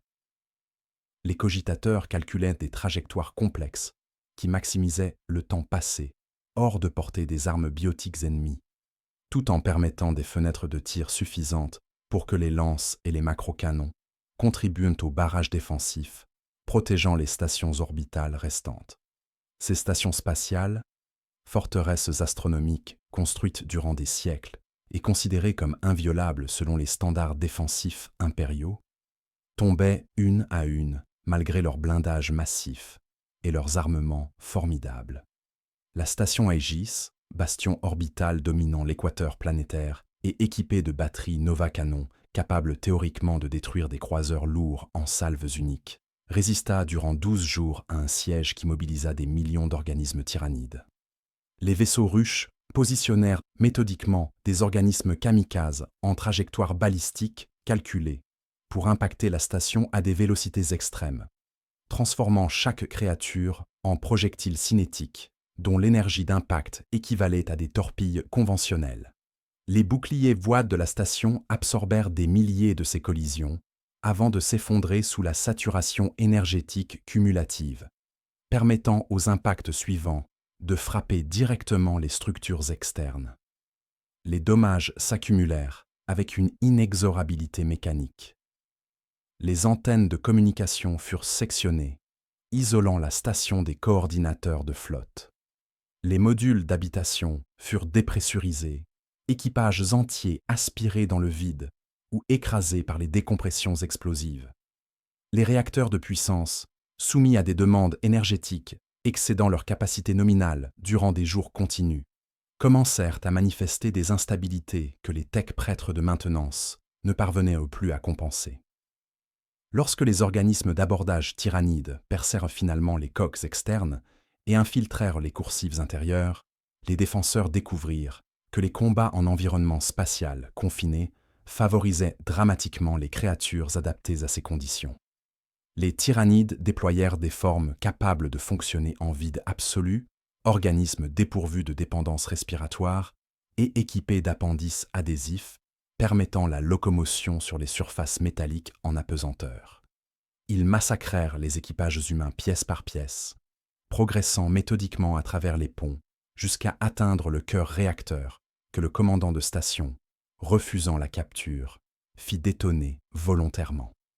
L'explosion transforma la station en nuage de débris radioactifs, sacrifice final qui détruisit des milliers d'organismes tyrannides, mais ne ralentit pas perceptiblement l'assaut orbital global. Les pertes navales impériales atteignirent un seuil critique, où la doctrine défensive dut être complètement abandonnée. Les vaisseaux survivants reçurent des ordres de Calgar leur assignant une nouvelle mission. Non plus défendre l'espace orbital, objectif désormais reconnu comme impossible, mais garantir les couloirs d'évacuation permettant le retrait des transports civils. Des millions de réfugiés, entassés dans des cargos réquisitionnés et des vaisseaux colonies antiques, extraits des chantiers orbitaux où ils attendaient démantèlement, devaient être extraits du système avant son effondrement total. Les croiseurs de guerre, transformés en escortes sacrificielles, formèrent des écrans mobiles autour de ces convois vulnérables, attirant sur eux les attaques tyrannides pendant que les transports accéléraient vers les points de translation warp sécurisés aux confins du système. Cette stratégie d'extraction désespérée produisit des scènes de bravoure tragiques qui entrèrent immédiatement dans les légendes impériales.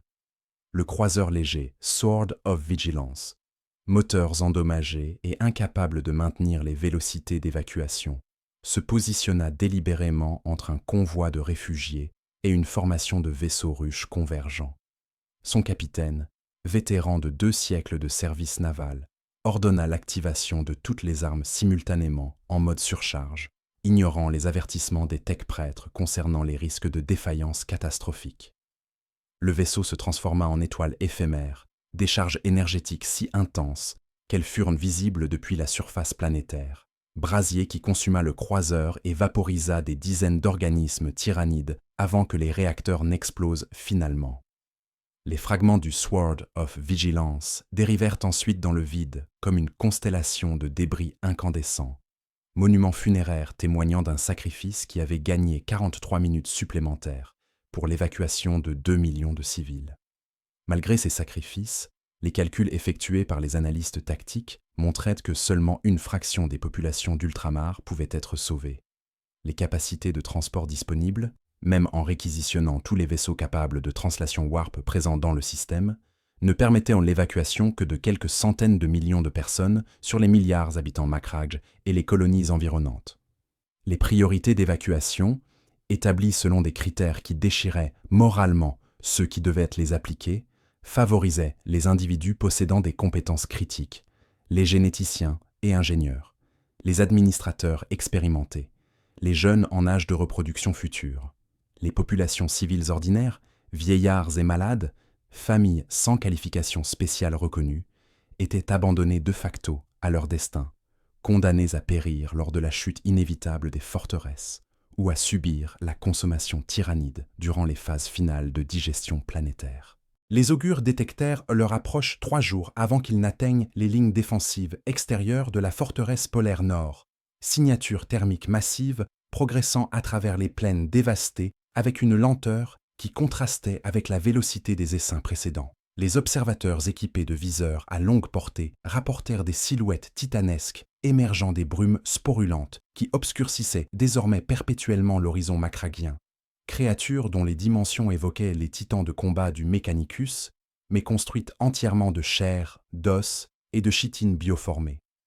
Ces organismes, que les xénobiologistes classeraient ultérieurement comme biotitans dans les taxonomies tyrannides émergentes, représentaient l'escalade finale d'une invasion qui avait déjà déployé toutes les formes de guerre biologique imaginables.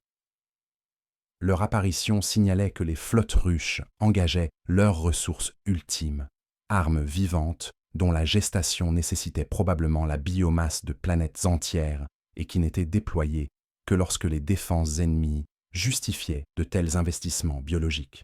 Le premier spécimen qui s'approcha suffisamment pour permettre une observation détaillée mesurait approximativement 40 mètres au garrot. Quadrupède massif dont la carapace dorsale présentait des stratifications osseuses aussi épaisses que les blindages de chars super lourds.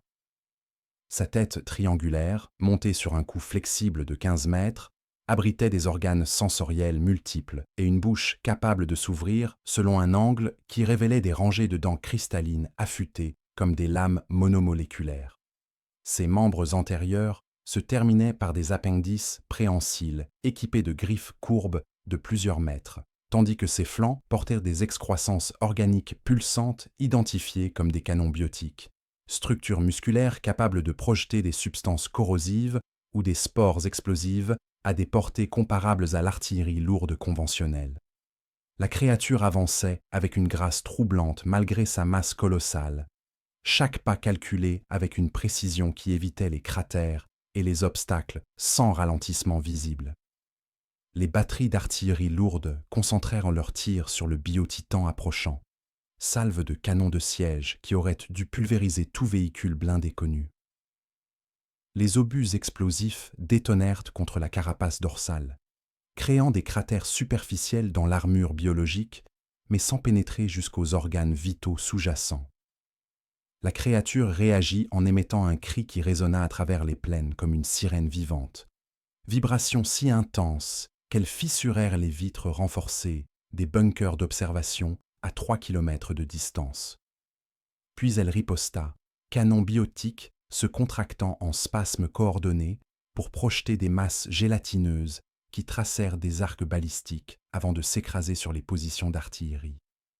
Au contact, ces projectiles explosèrent en libérant des acides qui dissolvèrent instantanément le métal des canons, transformant les pièces d'artillerie en flaques fumantes de métal liquéfié, tandis que les servants périssaient dans des agonies brèves mais atroces, chair fondant sous l'action d'enzymes digestives concentrées.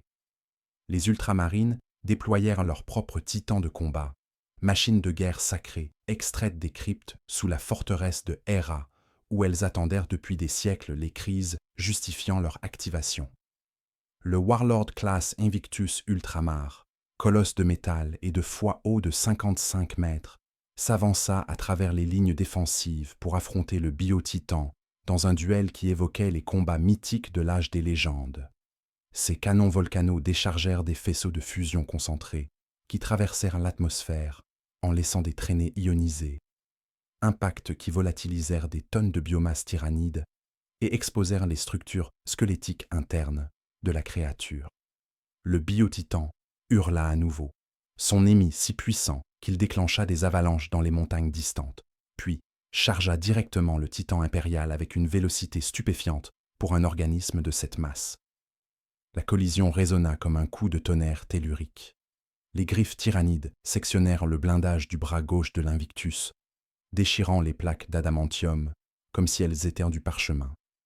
Le titan impérial riposta en activant sa serra énergétique de combat rapproché, lame circulaire de 10 mètres de diamètre qui trancha profondément dans le flanc du biotitan, sectionnant les canons biotiques et libérant des geysers de fluides organiques qui jaillirent sous pression avant de se coaguler au contact de l'air. Les deux titans luttèrent dans une mêlée brutale qui dura 7 minutes, durée durant laquelle ils piétinèrent et écrasèrent des milliers d'organismes tyrannides plus petits qui convergeaient pour assister leur champion biologique. Finalement, l'Invictus parvint à enfoncer sa lame énergétique dans la tête du biotitan, pénétrant jusqu'au ganglion neural central. La créature se convulsa violemment, membres battant frénétiquement avant que ses systèmes nerveux ne s'effondrent et qu'elle s'écroule dans un impact qui créa un cratère visible depuis les orbites hautes. La victoire fut éphémère. Les Auspex détectèrent 3 biotitans supplémentaires approchant depuis des directions différentes. Stratégie de saturation qui garantissait que les titans impériaux, limités en nombre et en mobilité, ne pourraient simultanément les affronter tous. L'Invictus, gravement endommagé par son premier duel et opérant avec des systèmes réduits après la perte de son bras gauche, fut assigné à la défense stationnaire de la forteresse principale, tandis que d'autres titans de classes inférieures, River et Warhound, furent déployés pour intercepter les nouveaux biotitans. Les combats qui s'ensuivirent à travers les plaines macragiennes transformèrent le paysage en zone apocalyptique, où les détonations d'armes titans créaient des cratères de 100 mètres de diamètre, et où les cadavres de créatures colossales jonchaient le terrain comme les ruines de monuments organiques. Les pertes furent catastrophiques des deux côtés. Le River-class Dominus Rex détruisit 2 biotitans avant qu'un troisième ne parvienne à l'encercler avec l'assistance d'essaims coordonnés, qui grimpèrent le long de ses jambes pour atteindre les joints vulnérables. Les organismes plus petits injectèrent des acides dans les servomoteurs exposés, paralysant progressivement le titan jusqu'à ce qu'il s'effondre sous son propre poids. Son princeps, refusant la capture, activa les autodestructions des réacteurs plasmatiques, générant une explosion thermonucléaire qui vaporisa le titan tombé et tout ce qui se trouvait dans un rayon de 2 km, sacrifice final qui élimina le biotitan victorieux et des centaines de milliers d'organismes tyrannides environnants. Les Warhounds, plus agiles mais moins blindés, pratiquèrent des tactiques de harcèlement qui leur permirent de survivre plus longtemps, mais découvrirent que les biotitans apprenaient de chaque engagement, leurs mouvements devenant progressivement plus anticipatifs, comme si une intelligence centrale analysait les schémas tactiques impériaux et ajustait les comportements des créatures en temps réel. Après 12 jours de combat titan, les forces mécanisées sacrées d'Ultramar étaient fonctionnellement annihilées. Les biotitans survivants, bien que réduits en nombre et portant des cicatrices massives témoignant de l'intensité des duels, dominaient désormais les plaines environnant les forteresses sans opposition titan comparable. Leur présence altérait fondamentalement l'équilibre tactique. Les concentrations de troupes nécessaires pour repousser les assauts tyrannides conventionnels devenaient des cibles pour les barrages biotiques à longue portée, tandis que disperser les défenses les rendait vulnérables aux percées par les essaims. Calgar, observant les hololithes montrant les positions des biotitans encerclant progressivement ces bastions, reconnut que la phase défensive de la campagne approchait de sa conclusion inévitable. La bataille de Macragge atteignit son dénouement non par une victoire tactique impériale, mais par une convergence de circonstances qui permirent la survie fragmentaire plutôt que l'anéantissement total. Les flottes ruches tyrannides, après des mois de consommation ininterrompue durant lesquels elles avaient métabolisé la biomasse de dizaines de mondes d'ultramar et subi des pertes considérables face à la résistance acharnée des ultramarines et de leurs alliés, manifestèrent des signes d'épuisement qui contredisaient les suppositions initiales concernant leur capacité reproductive illimitée. Les analyses post-bataille suggérèrent que même les tyrannides opéraient selon des contraintes biologiques fondamentales. La régénération de leurs essaims nécessitait des ressources organiques que le système d'Ultramar, malgré sa richesse planétaire, ne pouvait fournir indéfiniment face à l'attrition massive imposée par les défenseurs. La contribution décisive provint d'une manœuvre spatiale coordonnée par les flottes impériales convergentes venues de tout le Segmentum. Des dizaines de croiseurs de bataille, extraits de leurs patrouilles sectorielles et assemblés en force de frappe massive sous le commandement du Lord Amiral Wrath, émergèrent simultanément depuis plusieurs points de translation warp aux confins du système macragien. Cette armada, bien qu'inférieure en nombre absolu aux organismes spatiaux tyrannides, concentra sa puissance de feu non sur les essaims diffus, mais sur les vaisseaux ruches centraux. Structures massives, identifiées comme nœuds, directeurs essentiels à la coordination de la conscience collective ennemie. Les salves de torpilles cycloniques et les bombardements Nova-canons saturèrent les défenses biologiques protégeant ces organismes mères, perçant finalement jusqu'à leurs cœurs neuraux et provoquant leur destruction explosive. L'effet sur les essaims tyrannides fut immédiat et dramatique. Les millions d'organismes combattant à la surface de Macragge cessèrent leurs assauts coordonnés, comportements tactiques se désintégrant en actions réflexes primitives. Les créatures continuèrent à attaquer, mais sans la synchronisation qui rendait leurs vagues si dévastatrices, permettant aux défenseurs impériaux de les massacrer par sections isolées, plutôt que de subir la pression collective incessante. Les biotitans, privés de direction supérieure, errèrent dans les plaines en proie à une confusion observable, certains s'effondrant simplement comme des marionnettes, aux fils sectionnés, tandis que d'autres se retournaient contre leurs congénères dans des accès de frénésie cannibalique.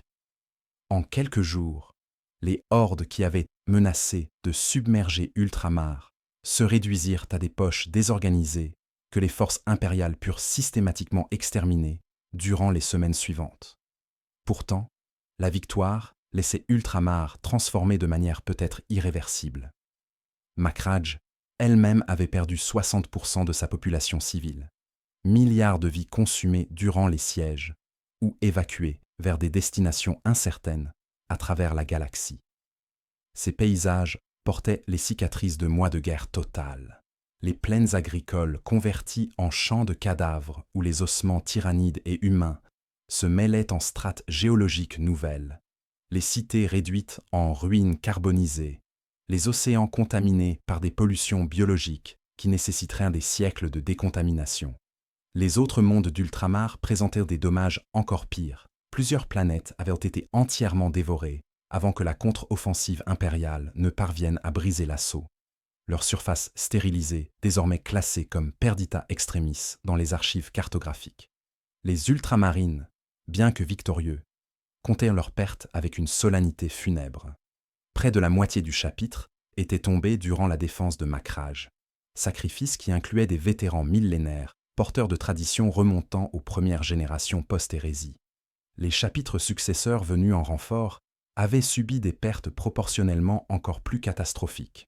Certains furent réduits à quelques dizaines de survivants, effectifs si diminués qu'ils nécessiteraient des décennies pour reconstruire leurs forces de bataille à des niveaux opérationnels.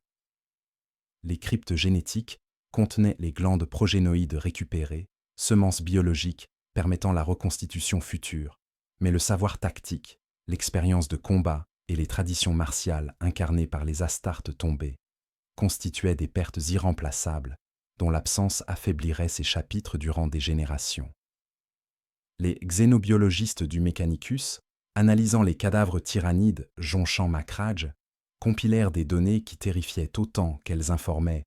Les organismes démontraient une diversité morphologique, suggérant que la flotte ruche Behemoth avait déjà consommé des centaines de mondes avant d'atteindre le territoire impérial, incorporant dans son patrimoine génétique les adaptations extraites de dizaines d'écosystèmes différents.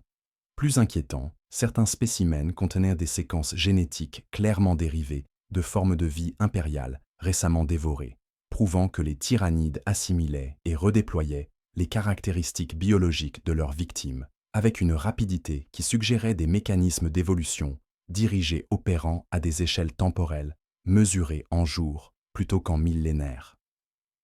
Cette capacité impliquait que chaque monde perdu enrichissait l'arsenal adaptatif tyrannide, transformant chaque défaite impériale en investissement dans la dangerosité future de l'ennemi. Les interrogations les plus troublantes concernaient l'origine et l'intention ultime de l'invasion. Les trajectoires astronomiques reconstruites depuis les premières détections montraient que Behemoth provenait de l'espace intergalactique, zone de vide absolue séparant la Voie lactée des galaxies spirales lointaines, visibles comme taches brumeuses dans les télescopes les plus puissants. Cette provenance suggérait que les tyrannides ne constituaient pas une espèce native de la galaxie, mais une force extérieure, migration cosmique dont Behemoth ne représentait qu'un élément précurseur. Les astromanciens, scrutant les profondeurs spatiales avec leurs instruments auguriques, rapportèrent des observations perturbantes. D'autres ombres massives se déplaçaient dans les vides intergalactiques, formes si vastes qu'elles occultaient des portions mesurables du fond cosmique de radiation, suggérant l'existence de flottes ruches additionnelles dont les dimensions dépassaient tout ce que Behemoth avait manifesté. Calgar, établissant son quartier général dans les ruines partiellement restaurées de la forteresse de Héra, ordonna la compilation d'un rapport exhaustif destiné aux plus hautes autorités impériales. Ce document, transmis via relais astropathique prioritaire vers Terra, décrivait non seulement les événements de Macragge, mais formulait des avertissements concernant la nature fondamentale de la menace tyrannide. Le maître de chapitre argumentait que l'Imperium affrontait une crise existentielle comparable à l'hérésie d'Horus, non pas une rébellion interne, mais une invasion extérieure menaçant l'extinction complète de l'humanité galactique. Il recommandait la mobilisation de ressources impériales à une échelle jamais vue depuis les croisades originelles. Redirection des flottes de guerre depuis les fronts secondaires. Construction accélérée de défenses fortifiées à travers les segmentums et recherche intensive de contre-mesures biologiques ou tactiques, exploitant les vulnérabilités tyrannides identifiées durant la campagne de Makhraj. Les années suivant la défaite de Behemoth révélèrent progressivement que la victoire à Makhraj constituait moins une conclusion qu'un prélude à une guerre dont les dimensions véritables dépassaient tout ce que l'Imperium avait anticipé. Les stations d'observation astronomique dispersées à travers le Segmentum Ultima, leurs télescopes dirigés vers les profondeurs intergalactiques, détectèrent des perturbations gravitationnelles cohérentes avec le mouvement de masse biologique colossal traversant le vide entre les galaxies. Ces signatures, analysées sur des mois de collecte de données, révélèrent des schémas troublants, non pas une invasion unique mais de multiples vecteurs d'approche, flottes ruches distinctes convergeant vers la Voie lactée depuis des directions différentes, suggérant une stratégie d'encerclement galactique orchestrée à des échelles spatiales et temporelles que l'esprit humain peinait à conceptualiser. Les classifications xénobiologiques établirent des taxonomies désignant ces nouvelles menaces selon des appellations dérivées de créatures mythologiques anciennes, Kraken, Léviathan, Gorgone, noms évoquant des monstruosités légendaires dont la réapparition dans la nomenclature impériale témoignait de l'inadéquation du langage militaire conventionnel pour décrire des adversaires opérant à cette échelle. Chaque flotte ruche identifiée présentait des caractéristiques morphologiques distinctes, variations suggérant soit une spécialisation fonctionnelle, soit une adaptation aux environnements galactiques spécifiques qu'elle traversait. Kraken déployait des organismes privilégiant la vélocité et l'infiltration. Essaims rapides capables de frapper profondément dans le territoire impérial avant que les défenses ne puissent se mobiliser. Léviathan manifestait une préférence pour les assauts massifs saturant les défenses par volume pur. Tactique similaire à celle observée durant Behemoth, mais exécutée avec des ressources biologiques apparemment encore plus vastes.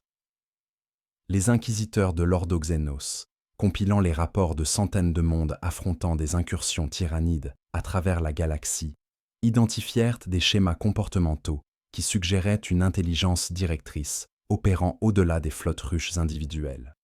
Les invasions ne se déployaient pas aléatoirement, mais ciblaient préférentiellement les régions à forte densité de biomasse, évitant les zones stériles et les systèmes dépourvus de planètes habitables.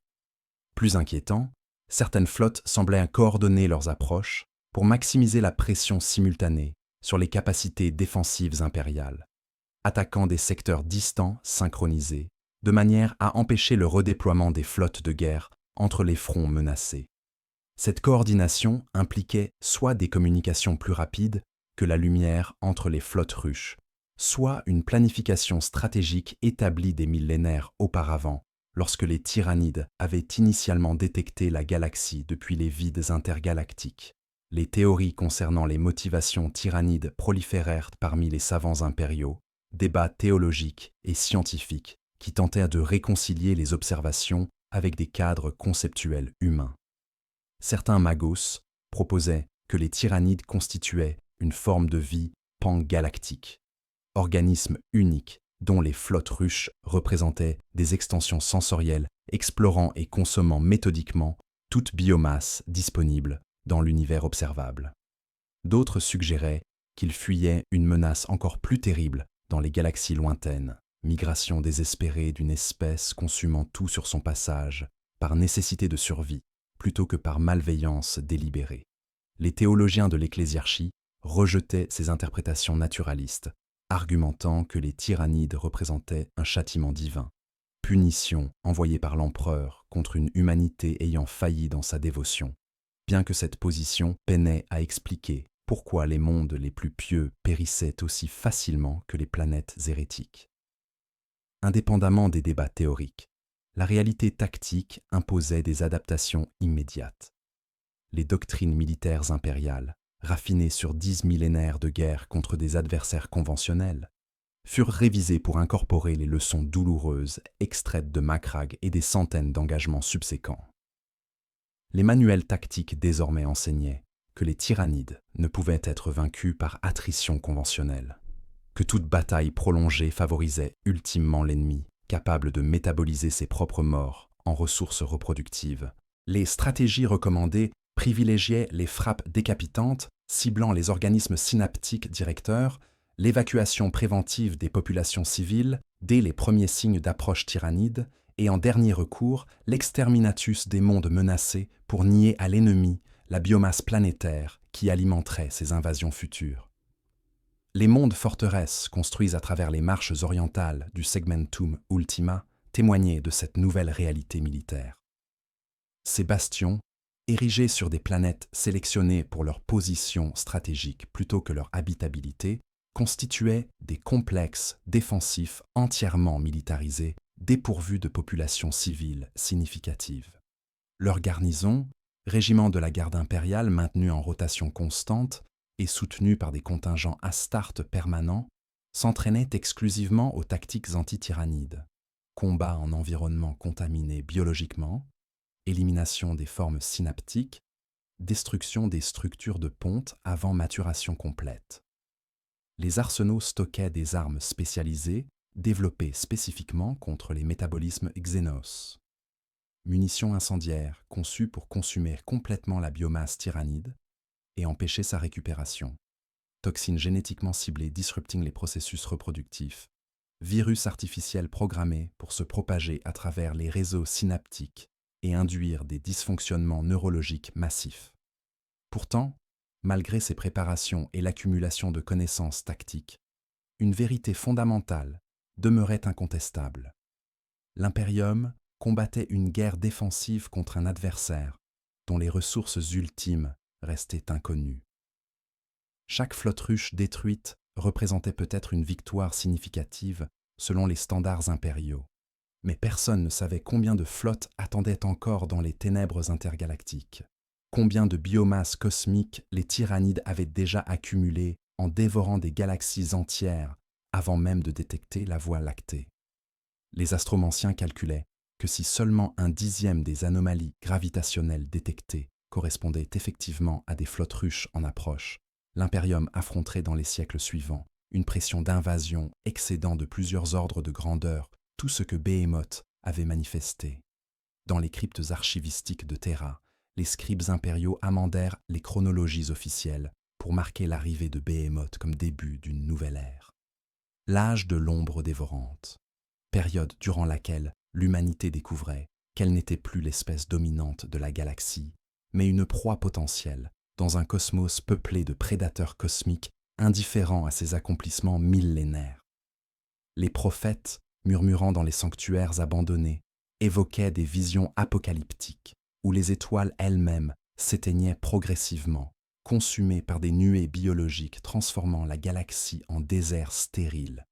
Vision que les autorités impériales dénonçaient comme hérésie défaitiste, mais que secrètement, dans les conseils les plus confidentiels, certains lords reconnaissaient comme possibilité tangible si les tyrannides ne pouvaient être arrêtés.